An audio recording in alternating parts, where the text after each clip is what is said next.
Imagine a world where the Industrial Revolution wasn't born in the smoke-choked factories of England, but in the vibrant valleys and cities of China. Not the English with their steam engines, but the Chinese with machines powered by rivers and coal, transforming the planet. What if the Industrial Revolution had started in China centuries earlier, or instead of Europe? How would the world look today if the Middle Kingdom had led the machine age? This shift would rewrite economics, culture, even how you live. Let's journey through this alternate history and discover a planet shaped by Chinese genius. To understand this world, we need to go back in time. In our history, the Industrial Revolution exploded in 18th century England with mechanical looms, coal, and trains. China, despite its wealth and inventions like gunpowder and the compass, fell behind due to isolationist policies. But what if that changed? Imagine that during the Ming or Qing dynasty, China embraced mechanization. Perhaps a visionary emperor encouraged scientists, or a crisis forced innovation. In this scenario, the Industrial Revolution begins in China around 1600 or 1700, changing everything. The first impact will be economic. China was already a trade hub, with silk and porcelain crossing the globe.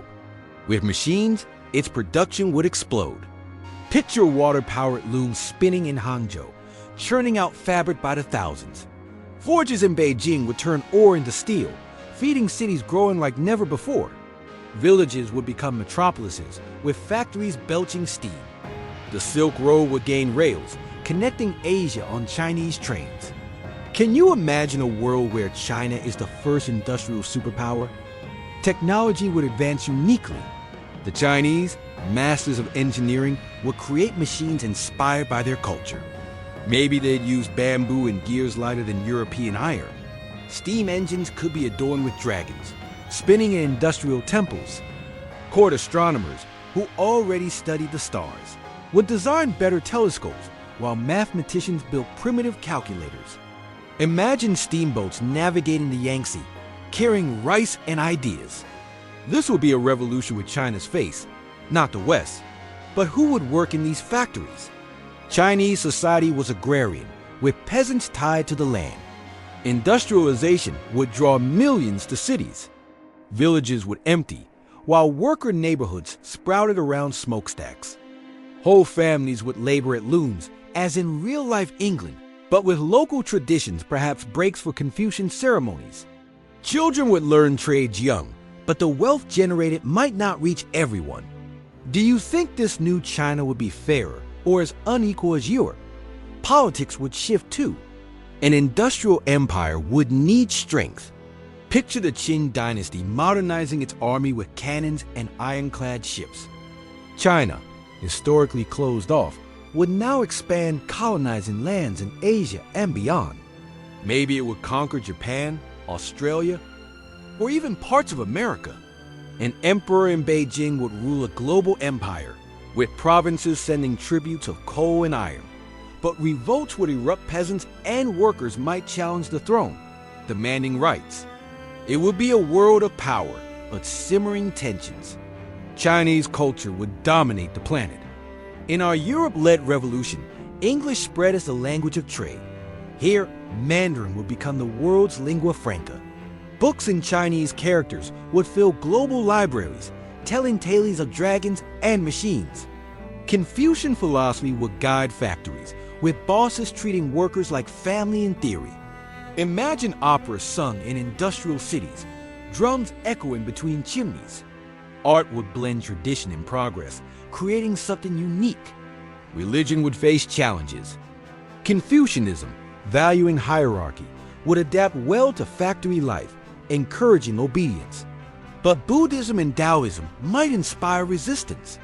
Monks could preach against machines that steal the soul of the land, while workers sought solace in temples. Picture protests where laborers burn incense, pleading for balance. Other faiths, like Christianity, would arrive late, struggling to compete with Chinese gods. It would be a spiritual world, but divided. Science would advance under Chinese eyes. In our timeline, Europe used industry to explore the universe. Here, imperial court scientists would lead. Maybe they'd invent electricity earlier, with lanterns lighting Beijing in the 1600s. Medicine, already advanced in ancient China, will create modern hospitals mixing herbs and machines. Chinese astronomers might discover planets before Galileo, guided by cosmic harmony. Can you imagine a world where the telescope is born in Asia? War would be transformed. An industrial Chinese army with steam-powered cannons would dominate battlefields. Picture warships crossing the Pacific under dragon flags. Europe, without its revolution, would lag behind, with medieval kings facing modern guns. Asian conflicts would intensify. Maybe India or Persia would try to compete, building their own machines. The 18th century would be an era of gunpowder and conquest, with China at the center. Global trade would revolve around China. Ports like Shanghai would dwarf London, welcoming ships from every continent. Markets would sell tea, silk, and steel, while Chinese coins circulated worldwide, but imperialism would follow. China might exploit distant lands, extracting resources as Europe did in our timeline. Imagine Chinese colonies in Africa, with Confucian temples on savannas. Wealthy, but at what cost? Society would change forever. Urbanization would create megacities, with millions living in streets lit by lanterns and smoke. Family, so central to China, would endure, with clans controlling factories. But new ideas would emerge. Workers might form guilds demanding better pay.